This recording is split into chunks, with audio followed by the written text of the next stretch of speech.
in Seoul. When we have a real government who truly loves the nation, who truly work for the people in power, then we can discuss anything. But this is not good time. As already Minister Kim already emphasized, we should not touch on the current outcome system, and Dr. Oh already said that we should not touch on the GSOMIA. So the Moon Jae-in government should cancel its prior decision. So this is not really not time to do that. And in this regard, I'd like to ask the American colleagues to understand correctly what is happening in Korea. The situation in Korea is not a struggle between conservatives and progressives. That's not true. That's not true at all. The situation is there is a struggle going on. That struggle, a conservative as well as liberals or progressive or whatever, should fight against those who want to destroy this nation. So please don't misunderstand what's going on in South Korea.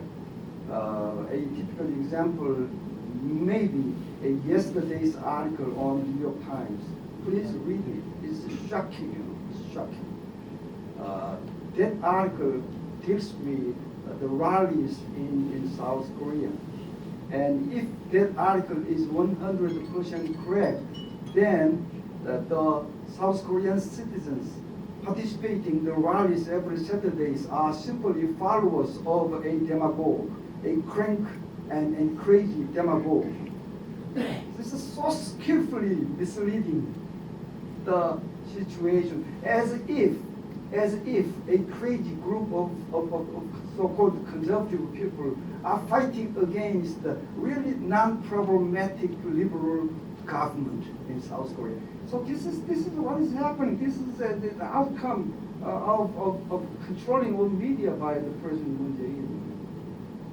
So please help us, and then please understand correctly and exactly what is happening in South Korea. This is what I want to say to my colleagues, American colleagues.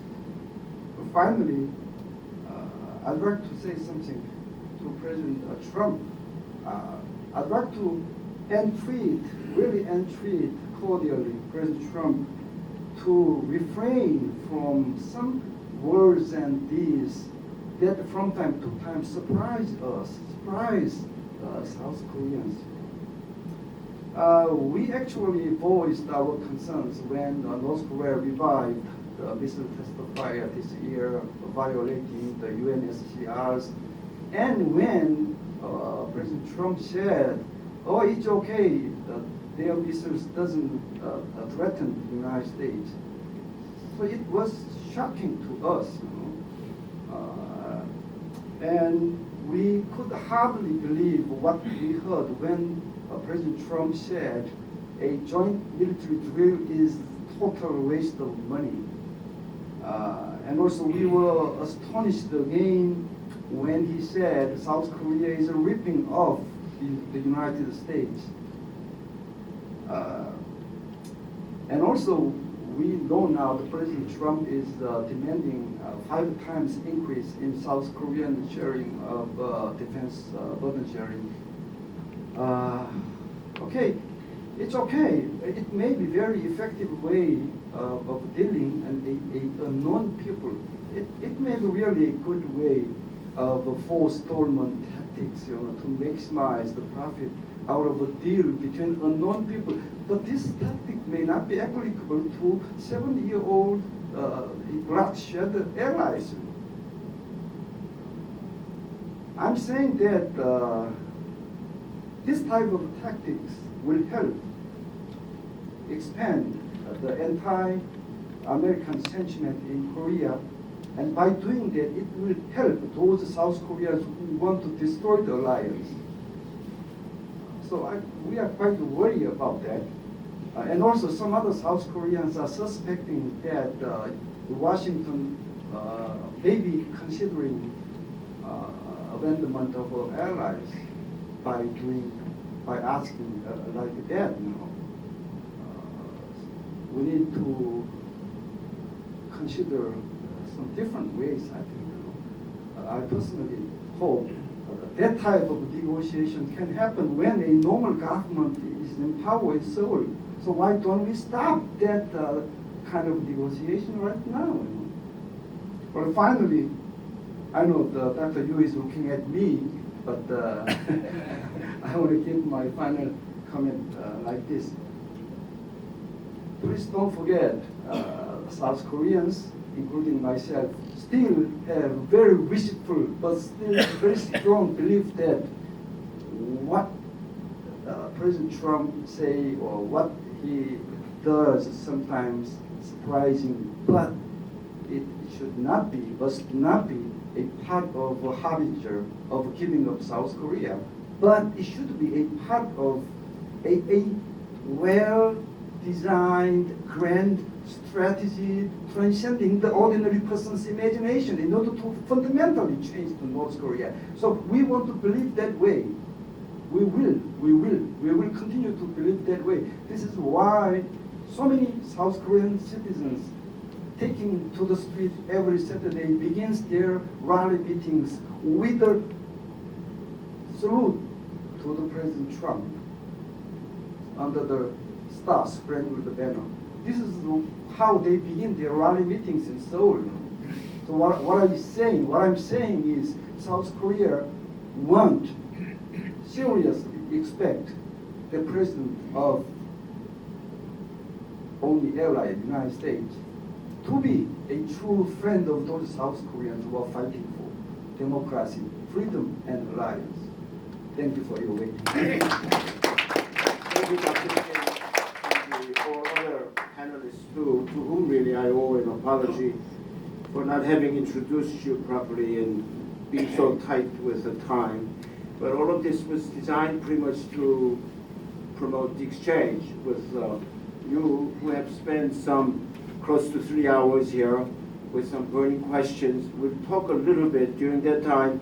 Please formulate your question so that you can present it in less than 1 minute. And it applies to both you and the answering panelists. Whenever they speak, the time is limited to 1 minute. And I will be pretty rude bastard to enforce the rule. Now, there is something of a fundamental mystery on this U.S.-Korea-ROK alliance. If you ask almost anybody in Korea, is United States ROK Republic of Korea alliance important? 90% people will say yes. If you ask most Americans who are concerned with is the alliance important? It is important. Is it just limited to military? No, it is also value alliance. It's a cultural alliance. It's an economic alliance. It's too important to let forego. We'll all agree with that. And if we have a strong U.S.-ROK alliance, there's no danger that Korean Peninsula might become communist. That's true too, and most of us will agree. Then why do we feel so threatened? Why do we feel so uncertain that we might be on the, really on an abyss of a cliff, that the whole country, the 5,000 years of history, all the fervor for love for democracy and freedom and rule of law, human rights will collapse. Why do we worry about that if so many people agree with this? This fundamental irony, I think, has a lot to do with mood. So I think, in a way, to strengthen alliance is to make sure that mood gets out as soon as possible. And some of the strategies we talked about yesterday was many of us do a writing campaign to Attorney General Yoon Suk-yeol. Talk about how lonely he must feel to fight in a very difficult situation. Write a letter, send him a flower, some encouragement. And it doesn't have to be, they're not going to hit the press. Your flower will not be broadcasted, but Mr. Yoon will appreciate it and will fight on. I think some of those little things we could do. I think many people here think about, there's nothing much I can do. You can do a lot of things. If you like, for example, certain YouTube, For example, I'm a Gong Byung-woo, continuing contributor. You can do a lot of little things. Somebody can do $10, some others can 100, some others can 2 million, all according to their own capacity. And so we have to do something, all of us. Now the floor is open for questions, and limit your question to 1 minute.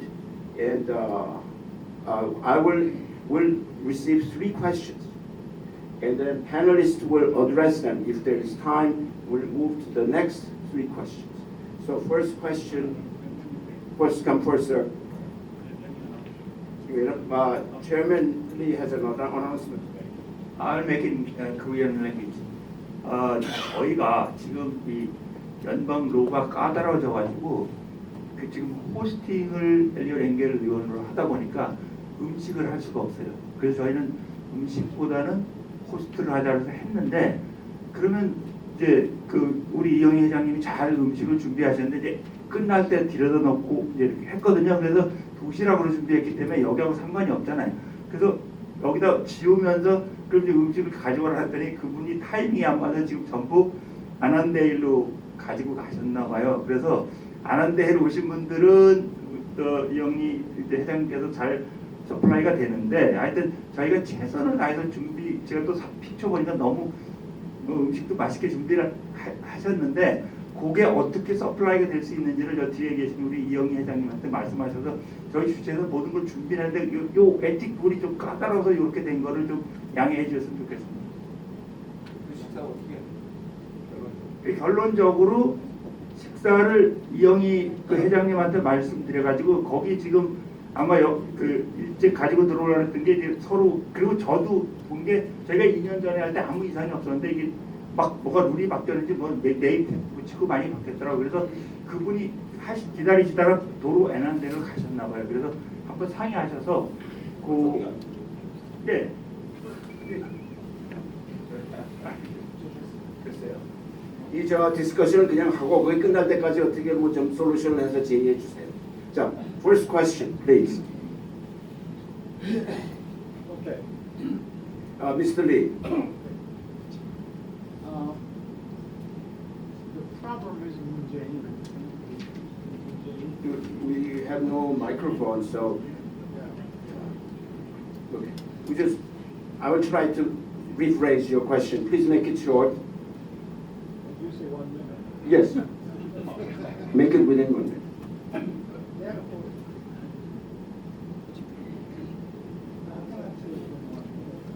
Okay, second question, please.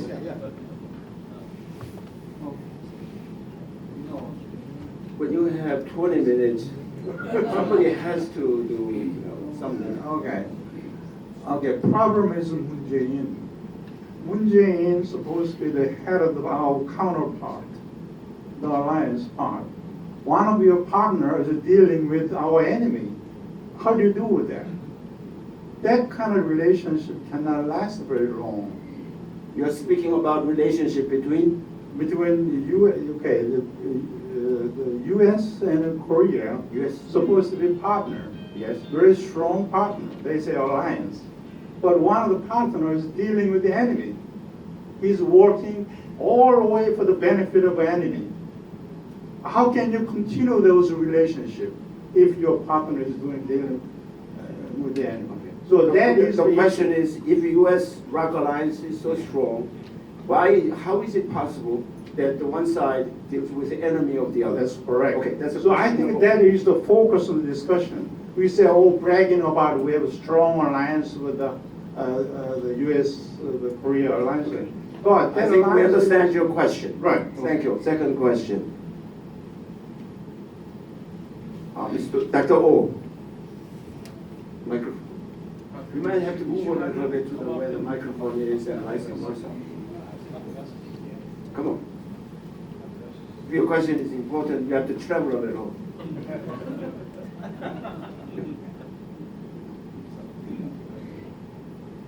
So thank you for the opportunity. I support Dr. O's and Dr. Kim's emotion and all the internal atmosphere within the country. I feel that the time for mending alliances between peoples. We need to take care of the emotion of the Korean people that Dr. Kim addressed. It's a time for America or U.S. government to handle it. It's a serious issue. It's crossing the red line right now. That's my point. Your point or a question? That's my comment. Question is, Question is? in the newsletter article or professional papers or newspapers, I seldom read the reason for U.S. forces in Korean Peninsula is to defend Japan. I often see it. That ticked me off so badly. Why? We discussed that. Alliance, you have. U.S. forces in Korea Yes. is to defend Japan. That's a wrong thing to think about it, or a wrong thing to say for Korean people. Korean people feel that they are subsidiary of Japan. It's not right thing for U.S. to say the reason for U.S. forces in Korea to defend Japan. Forget about it. Okay. To defend Korea, Somebody said, U.S. didn't say that. Somebody said it. yeah. Yeah. And then to contain China, as we discussed. That's the two issues we have to address it, rather than saying that the U.S. forces to defend Japan. That's Somebody said U.S.-ROC alliance is to defend Japan, and any comment on it is being requested by Dr. Ho. That's the second question. We'll have a third question before panelists answer this three. Yes. Oh, I think, I'm sorry, the gentleman was before you. As we are Oh, aware, would you yeah, speak loud, please? as we are aware, South Korean government was dominated by extreme leftists and the socialists, and they are trying to relocate South Korea from away from U.S. close to China. Canceling GSOMIA is an obvious direction of this movement. Is the U.S. government is so generous enough to accept all these turmoils from South Korea, or do we have other options against Moon's regime? Moon is a leftist, leads a leftist government and moving towards China. So what is the question? The U.S. is going to accept all this turmoil from South Korea, or we have? Does U.S. accept Moon Jae-in government? Is that the question? Yes. Okay, we have three questions. Lawyer Mr. Lee asked, U.S. and ROC alliance, if it is strong, how is it possible that the United States have open public negotiation with our ROC enemy, North Korea? Dr. Oh said that somebody he heard said that alliance is to defend Japan, and that any comment on it. The third is the Moon government is clearly a leftist, moving towards China. What is the U.S. government's position on it, and what do you think about it? Other questions? Any panelists respond to any of it, please? The Dr. Cronin will respond to which question? All of them? All of them very briefly. Okay. I mean, first of all, in terms of talking to the Kim regime, this is not the first South Korean president to do that. The third, really, who's pursued it directly, even against U.S. policy. Actually, this is the one time where Trump and Seoul are actually working together, at least on a common strategy. But the point is, there's one 5-year term for the South Korean president, as you know. We'll see what happens with the April election in terms of what the trend is. We'll see if there's any progress at all. The key thing is that the United States has been insisting on progress on denuclearization. We haven't seen any progress. And we must not allow the South Korean government to push ahead with so-called peace without progress on denuclearization. So that's where we're essentially a stalemate right now. And North Korea wants to divide us, as Taro was saying.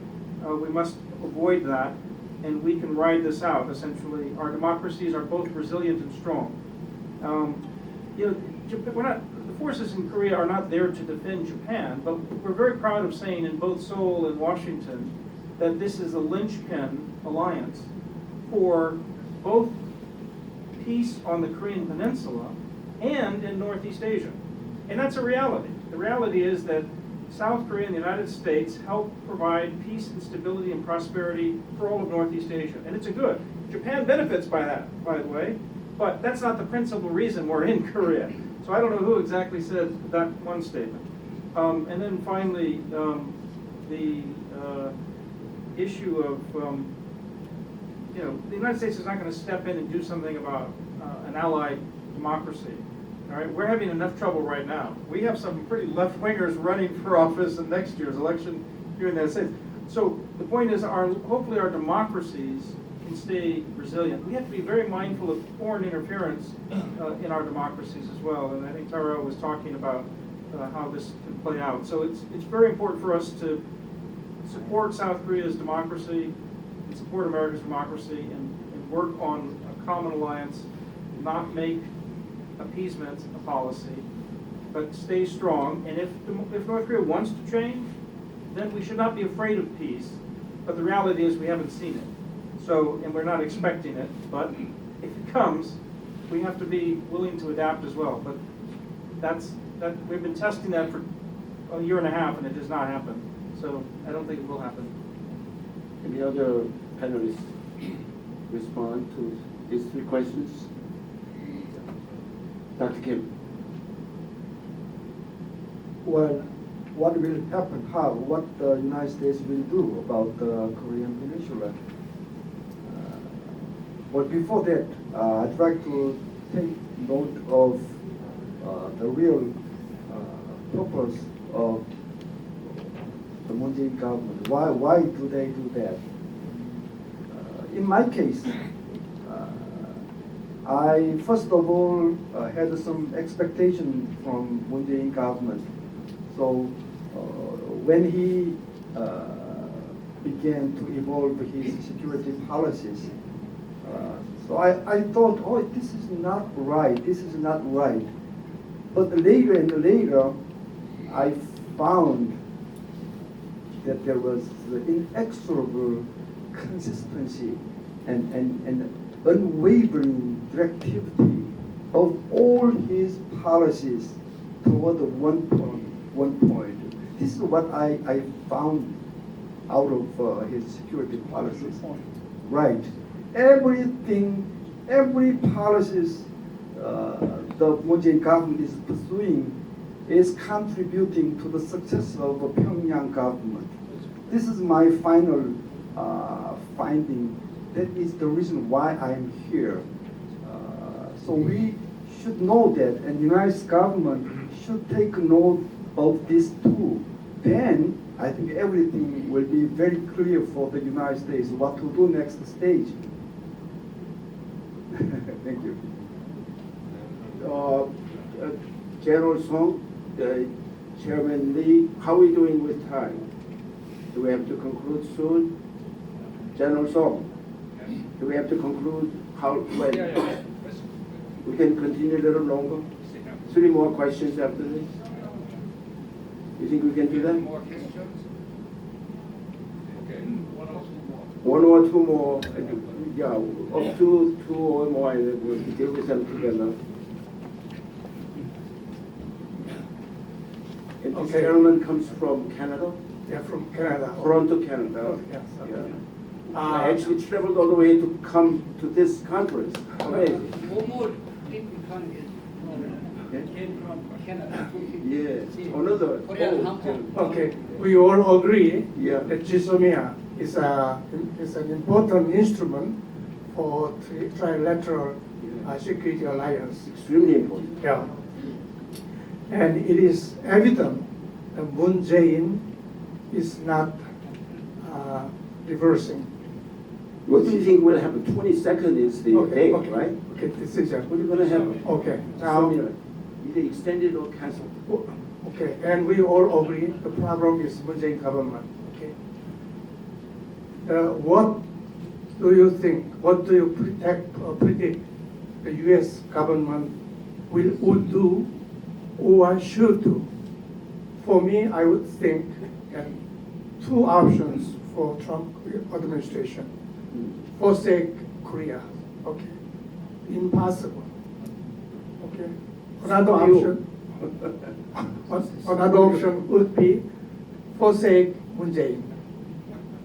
We can abandon Moon Jae-in or abandon Republic of Korea, right? So, for us, we hope he should make the right decision, which is abandon the regime. So, what should we do? What should we do? I mean, as the people of two nations, or intelligence, or lobbyists, what do you think? 지소미나 November 22nd is the date set, right? And something will happen. Suppose that Moon insists on dropping Jisomia, and then 22nd passes, what will the United States do? They send some important people to Seoul to persuade Moon regime to change its mind. They have not succeeded so far. But if it happens, it may happen at just very last minute, like 11th hour. But then what that would be? Any guess on the part of any experts here? 제가 한글로 얘기하고 통역을 Yeah, yeah. 제가 볼 때는 There will be some 이제 translation. 한국의 제일 큰 문제는 지금 이제 우리 정치를 하는 분들, 여기 정치인이 계시지만 정말 정치하는 사람들이 어떤 생각을 하냐면 민주주의라는 건 국민의 뜻을 받들어서 하는 거다 이런 생각을 하는 건 좋은데 문제는 국가의 지도자는 국가의 큰 미래를 보고 그 미래를 보고 그거에 맞춰서 큰 설계를 하고 그거에 따라서 국민들을 설득해 나가는 과정이 필요한 것입니다. 결국 국민의 뜻대로 하는 것이 아니고 국민을 계몽하고 이끌어가는 것이 국가 지도자죠. 근데 우리나라는 잘못된 게 국민의 뜻대로 하는 걸 자꾸 생각해요. 그래서 우리 국민들이 가지고 있는 큰 아주 특이한 정서가 있습니다. 지금 뭐냐면 우리 많은 국민들이 기득권에 대한 어떤 거부감이 있고 그것이 한편으로 반미적인 요소가 있고 반일 정신이 아주 굉장히 강하게 있어요. 여기까지 통해요. So the first thing is that there's a one big problem regarding the Korean politics. The one thing is that is their misconception by the politicians in South Korea. They go along with this the system of democracy. They think that the people's mind, the people's wishes, is the most important values. But it's in fact it's not. In his view, he says the leader of the country should foresee the future, and based on that future, they must persuade the people and then enlighten the peoples. That's how it should be, and that's the proper leader of the South Korea. But however, all these political leaders in South Korea is do the opposite. They're just thinking about these majority of the people, and they're scared of this majority, this consensus from the people, and they think that that's the wishes from the people. That's a total misconception. 그 사연 지소미아 같은 것도 결국은 지소미아도 뭐냐면 한국 국민들 속에 많은 국민들이 일본에 대한 거부감을 가지고 있기 때문에 그거를 이용해서 결국 다음 선거에서 이기겠다는 그런 생각을 썩는 것이죠. 그러니까 지금 어떻게 보면 그렇다고 그런 정치인들이 나쁜 놈들이라도 몰아낼 수도 없는 거고 그 사람이 정치를 하는 거 아닙니까? 그러니까 이제 큰 문제는 이 미국이 좀 더 적극적으로 개입해서 한국 정부가 나름대로 체면을 유지하면서 지소미아를 물릴 수 있는 그런 조건을 만들어내야 한다고 생각합니다. 참 쉽지가 않은 건데 결국 일본에서 조그마한 양보를 받아내고 그걸 이유로 해서 한국이 지소미아를 파기하는 걸 취소할 수 있는 그런 어떤 여건을 만들어줘야 하는데 그게 썩 쉬운 건 아니에요. 굉장히 어려운 건데 그러지 않으면은 한국 정부가 그걸 할 수가 없는 겁니다. 왜냐하면 한국 정부는 어떻게 생각하냐면 국민들이 반일 정도인데 내가 잘못하면 다음 선거에 지거든요. 다음 선거 살아남기 위해서 계속 반일 분위기를 강화해 나가는 것이 지금 정부의 꼴입니다. 이제 그걸 바꾸기 위해서는 미국이 좀 적극적 개입이 좀 필요하다고 생각합니다. Regarding the GSOMIA, there is a general consensus in South Korea, which is the anti-Japan sentiments. And there are majority of people get along with the sentiments, and the politicians are aware of it. Therefore, they're trying to manipulate or utilizing these sentiments to win their next elections. So there's no one is actually stepping up to go against these major sentiments of the people. Therefore, in my opinion, the U.S. have to take a careful role in this moment, which is the interference into the Korean domestic situation more deeper into the inside. But it has to be very careful. There's a thing that I say this consider is this. One is the compensation, getting some of the compensation from the Japan to Korean people, and then while you can do that, we can make South Korean government to return to GSOMIA. So that kind of measures, which is very difficult, but we have to seeking towards those kind of interference. We're actually expecting those type of interference from the United States. 그래서 거기에는 이제 미국 정부가 써먹을 수 있는 것들이 몇 가지가 있어요. 제가 말씀드린 것처럼 가령 그 전자권 전환, 소위 전자권 전환 같은 요소라든가 또는 그 한국에서의 그 한미연합 훈련 지금 중단된 거 이런 것들을 살리는 문제. 그다음에 또 이제 우리가 할 수 있는 거는 가령 미국이 지금 하고 있는 그 인도 태평양 전략에 한국의 적극 참여, 또 호르무즈 해협에 작전에 대한 한국 참여, 또 뭐 더 할 수 있다면은 소위 이제 방위비 분담 문제도 좀 지금 현재 5배를 요구하는 거를 뭐 그걸 다운시키는 이런 여러 가지 요소를 잘 활용해서 한국 정부가 나름대로 체면을 찾을 수 있는 그런 걸 만들어 주지 않으면 문재인이가 못 고칠 거예요. 그래서 그것이 어떻게 보면 그런 식으로 문제를 풀어가면서 그걸 해야지. 어떻게 보면은 우리가 지금 대부분 연세가 많으니까 손주들을 데리고 있다고 손주들이 싸웁니다. 지금 그 싸움이 두 놈들이 싸우지 않게 하려면 적절히 그 둘을 조절하는 얘기를 해줄 수밖에 없는데 마치 어떤 면에서 미국이 저 할아버지 같은 역할을 한국을 데리고 한 수밖에 없지 않겠냐.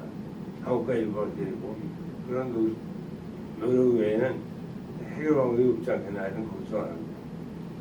Here I'll suggest the multiple possible conditions or the solutions for the U.S. of interference into this situation. The first thing is the wartime operation control. Maybe U.S. can use this, and then another one is the minimizing of the U.S. the exercises. There have been multiple exercises that has been canceled, and another one is the Indo-Pacific strategy. The Korea current state is